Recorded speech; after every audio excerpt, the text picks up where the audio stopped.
Hello and welcome back to our sixth video lecture on chapter 12 electricity. So today we'll be discussing on factors affecting resistance of conductor. So अब ये topic क्या है बच्चों, let us try to understand. So बच्चों याद होगा आपको कि हमने हमारे प्रीवियस वीडियो लेक्चर में ओम्स लॉ पढ़ा था और ओम्स लॉ कुछ इस तरह से था. Potential difference applied across the conductor is directly proportional to the current flowing through the conductor.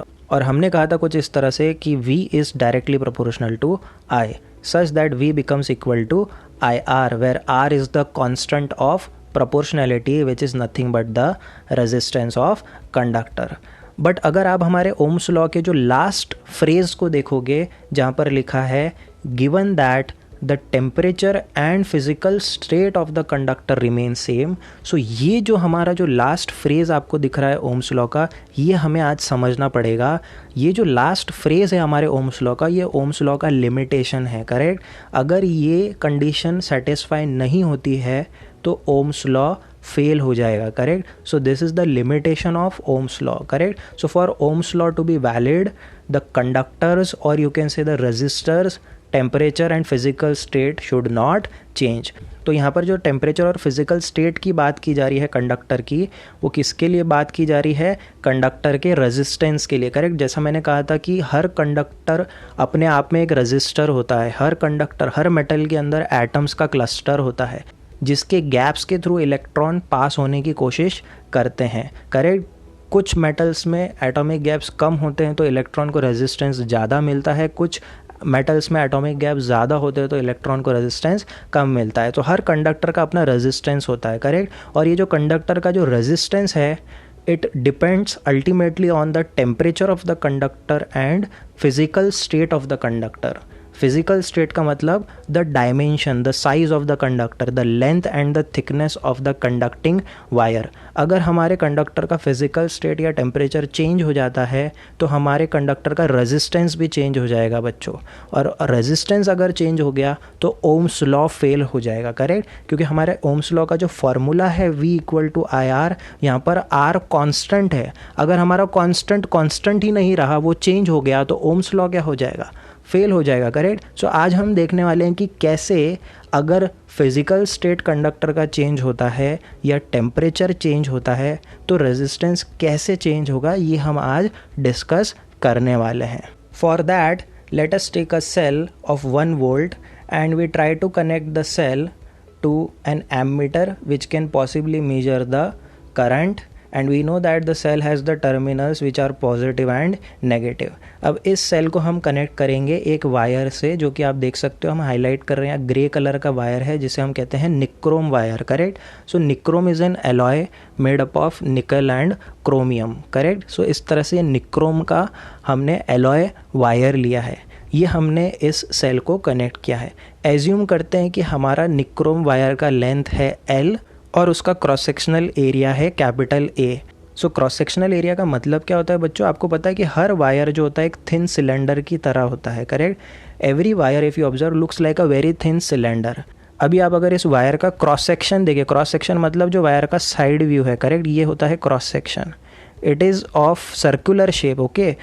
इस सर्कल का एरिया कितना होगा? It will be πr square. So this is the cross sectional area of wire. Correct. ये जितना ज़्यादा होगा उतना wire thick माना जाएगा. So cross sectional area relates to the thickness of the wire.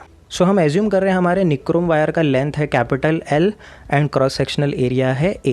जैसे आप इसे सेल से कनेक्ट करोगे तो आप देख सकते हो इलेक्ट्रॉन जो है नेगेटिव से पॉजिटिव की तरफ ट्रैवल करेंगे. सो क्योंकि इलेक्ट्रॉन नेगेटिव से पॉजिटिव ट्रैवल कर रहे हैं तो हम करंट का पाथ कैसा शो करेंगे? पॉजिटिव से नेगेटिव की तरफ. और एमीटर के लिए जब करंट एंटर करेगा so entering terminal will be positive and leaving terminal of current will be negative. ये भी मैंने प्रीवियस वीडियो लेक्चर में बताया था. तो कुछ इस तरह से हमने यहाँ पर हमारा सर्किट ड्रॉ कर दिया.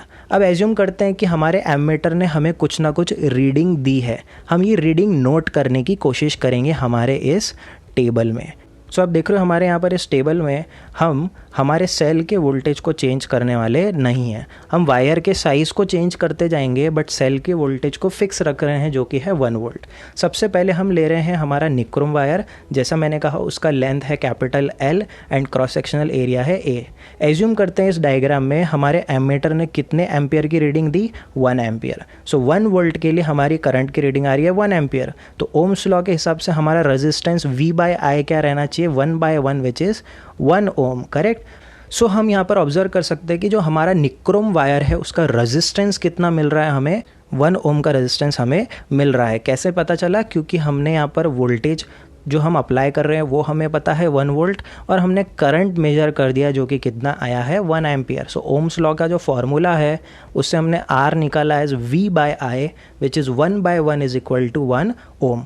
अब अगर मान लो बच्चों, अगर हम हमारे निक्रोम वायर का लेंथ चेंज नहीं करते हैं, लेंथ L ही रखते हैं, आप ये सर्किट डायग्राम में देखिए, हम हमारे निक्रोम वायर का क्रॉस सेक्शनल एरिया डबल कर देते, करेक्ट। सो प्रीवियस वायर के कंपैरिजन में अब हम एक थिक निक्रोम वायर यूज़ कर रहे हैं। सो आप टेबल में देखेंगे, टेबल की तरफ, सो हम निक्रोम वायर का लेंथ तो L रख रहे हैं बट उसका क्रॉस सेक्शनल एरिया 2A ले रहे हैं।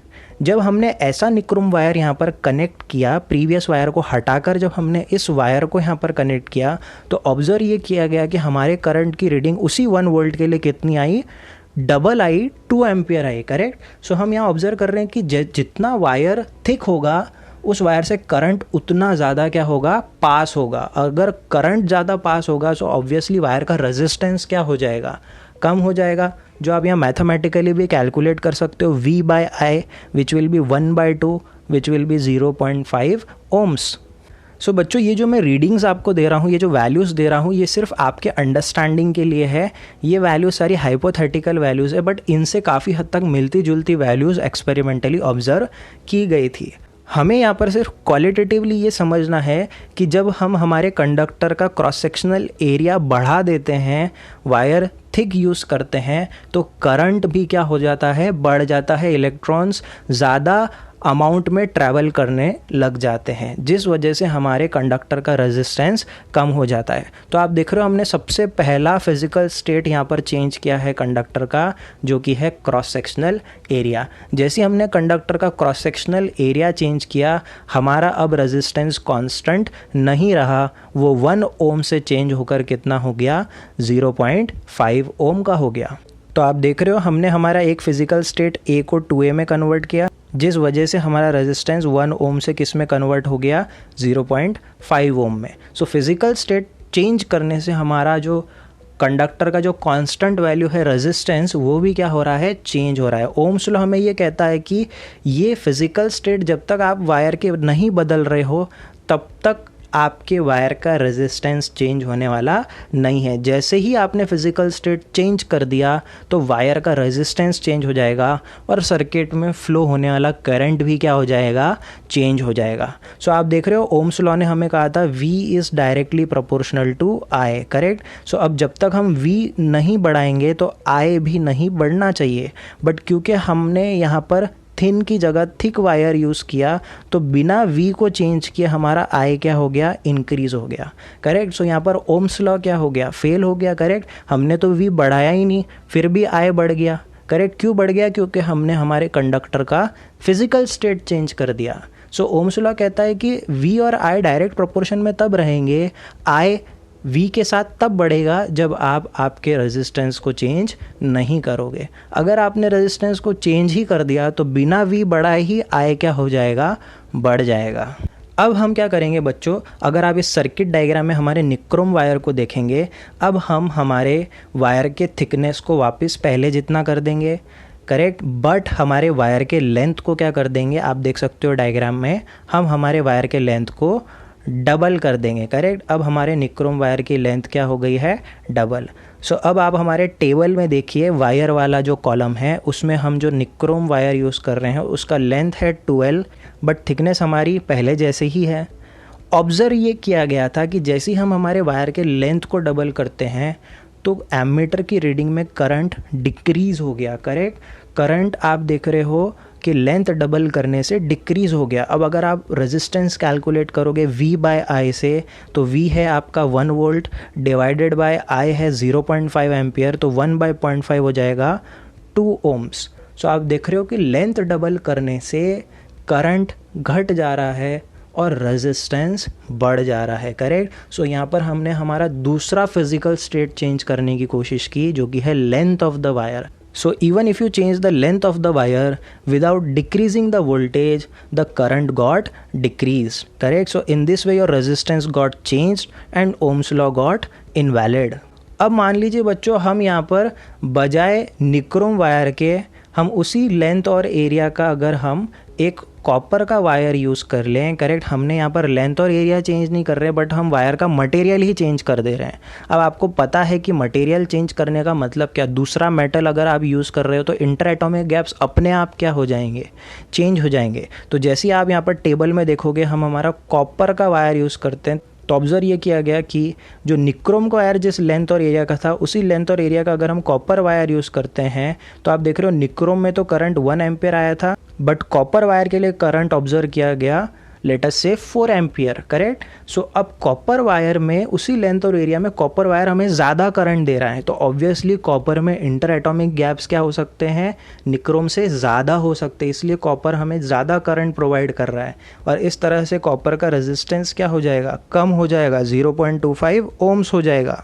सो यहाँ पर हमने थर्ड फिजिकल स्टेट चेंज करने की कोशिश की, जो कि है मटेरियल ऑफ वायर। सो आप चाहे लेंथ ऑफ वायर चेंज करिए, एरिया ऑफ वायर चेंज करिए या मटेरियल ऑफ वायर चेंज करिए, इन तीनों में से अगर एक भी फिजिकल स्टेट चेंज होता है तो रेजिस्टेंस कांस्टेंट नहीं रहेगा, वो चेंज हो जाएगा और बिना वोल्टेज चेंज किए ही करंट क्या हो जाएगा, चेंज हो जाएगा, जो ओम्स लॉ के स्टेटमेंट के अगेंस्ट हो जाएगा। क्योंकि ओम्स लॉ में कहता है कि I will change with V, correct. If you change the voltage then and then only I will change. यहाँ पर हम V को तो चेंज कर नहीं रहे, बट वायर के फिजिकल स्टेट को चेंज कर दे रहे हैं और उस फिजिकल स्टेट को चेंज करने से हमारा करंट अपने आप क्या हो रहा है, चेंज हो जा रहा है बिना वोल्टेज चेंज किए। इस तरह से हमारा ओम्स लॉ क्या हो जा रहा है, फेल हो जा रहा है, करेक्ट। सो यहाँ पर हमने सीखा there are 4 factors that can affect the resistance of conductor. सबसे पहला फैक्टर है length of wire, second is cross sectional area of wire, third is material of wire and fourth one is temperature of wire. So अब ये जो fourth factor है which is temperature of wire, इसको अगर आप समझोगे तो आपको पता है कि metal is a good conductor of heat, correct. सो अगर आप एक मेटल का पीस लेते हो या कोई मेटल का वायर लेते हो, we know that metal is a good conductor of heat. अब मान लीजिए हमारा मेटल जो है किसी सेल से कनेक्टेड है और हमारे मेटल वायर में करंट फ्लो हो रहा है मान लीजिए 1 एम्पियर का, करेक्ट। और मेटल का टेम्परेचर कितना है, मान लीजिए इट इज़ 27 डिग्री सेल्सियस। अब मान लीजिए हम मेटल को एक्सटर्नल हीट से उसका टेम्परेचर बढ़ाकर कितना कर देते हैं, late us say 50 degree Celsius. Metal has attained heat energy. So जैसे ही मेटल हीट एब्जॉर्ब करेगा, सो मेटल में हीट एब्जॉर्ब कौन करेगा, एटम्स एब्जॉर्ब करेंगे। सो एटम्स वो हीट एब्जॉर्ब करके इस मेटल के अंदर सभी एटम्स उस हीट को एब्जॉर्ब करके यहाँ पर वाइब्रेट करने लग जाएंगे, करेक्ट। और अगर एटम्स हीट के वजह से वाइब्रेट करेंगे तो इलेक्ट्रॉन्स को पास होने में क्या जाएगी, डिफ़िकल्टी जाएगी, करेक्ट। और इस ऑब्स्ट्रक्शन के वजह से मेटल का रेजिस्टेंस क्या हो जाएगा, बढ़ जाएगा। सो आप देख रहे हो टेम्परेचर बढ़ने से भी रेजिस्टेंस क्या हो जाता है, इंक्रीज़ हो जाता है। तो इस तरह से हम कंक्लूड कर रहे हैं कि अगर हमारे कंडक्टर का टेम्परेचर चेंज हो गया, तो अगर वो टेम्परेचर इंक्रीज़ हो रहा है तो बिना सेल का वोल्टेज चेंज हुए ही टेम्परेचर इंक्रीज़ होने से करंट डिक्रीज़ हो जाएगा, बिकॉज टेम्परेचर इंक्रीज़ होने से एटम्स वाइब्रेट करेंगे और रेजिस्टेंस बढ़ जाएगा, जिससे करंट कम हो जाएगा। सो आप देख रहे हो यहाँ पर ये फोर्थ फैक्टर है जो कंडक्टर के रेजिस्टेंस को चेंज कर सकता है। बट ये जो फोर्थ फैक्टर है बच्चों, ये एक्सटर्नल फैक्टर, ये सराउंडिंग फैक्टर है। सराउंडिंग का जैसा टेम्परेचर होगा वैसा ही वायर का टेम्परेचर होगा, करेक्ट। ये वायर की इंटरनल प्रॉपर्टी नहीं है। Temperature is something which is a surrounding property, it is not the internal property of wire. So हम क्या करेंगे, यहाँ पर हमने सीखा कि लेंथ बढ़ने से रेजिस्टेंस बढ़ता है और एरिया बढ़ने से रेजिस्टेंस कम होता है, करेक्ट। लेंथ बढ़ने से रेजिस्टेंस बढ़ता है और एरिया बढ़ने से रेजिस्टेंस कम होता है। जैसा हमने कहा था कि थिकर वायर यूज़ करते हो तो करंट ज़्यादा फ्लो होगा और रेजिस्टेंस क्या होगा, कम। सो आप देख रहे हो लेंथ बढ़ने से रेजिस्टेंस बढ़ता है और एरिया बढ़ने से रेजिस्टेंस कम होता है। इसको हम एक्सप्रेशन वाइज लिख सकते हैं कुछ ऐसे, R resistance will be directly proportional to length and inversely proportional to area. Okay, so यहाँ पर इस प्रोपोर्शनैलिटी को जब आप इक्वालिटी में कन्वर्ट करते हो तो एक ग्रीक लेटर आ जाता है जो कि एक कांस्टेंट है जिसे हम कहते हैं rho, correct. So here this is your formula of resistance which is given by rho L by A, where rho is a constant and it denotes the material property of conductor. So आप देख रहे हो हमने यहाँ पर पहले factor को यहाँ इंक्लूड किया, हमारे दूसरे फैक्टर को इंक्लूड किया और कांस्टेंट के फॉर्म में हमने हमारे तीसरे फैक्टर जो कि है मटेरियल ऑफ वायर उसको भी इंक्लूड किया इन दी फॉर्म ऑफ रो।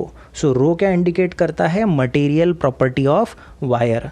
रो के बारे में और डिटेल में डिस्कस हम हमारे आने वाले वीडियो लेक्चर्स में करने वाले हैं, बट फिलहाल हम सिंपल तरीके से ये समझने की कोशिश कर रहे हैं that here in the symbolic manner rho represents the material property of wire. जैसा आपको याद है निक्रोम की जगह हमने कॉपर का वायर रिप्लेस कर दिया, उसी डायमेंशन का उसी साइज़ का वायर, बट मटेरियल चेंज कर दिया। तो मटेरियल चेंज करने से भी करंट और रेजिस्टेंस क्या हो जाता है, चेंज हो जाता है, करेक्ट। सो इस तरह से आप देख सकते हो the resistance can be mathematically formulated as R is equal to rho L by A। This is the standard formula of resistance of conductor. ये फार्मूला आपको याद रखना है from the numerical point of view, और हमारे next video lecture में हम इसी फार्मूला पे कुछ न्यूमेरिकल सॉल्व करने वाले हैं। Till then subscribe the channel and stay tuned for the next video lecture.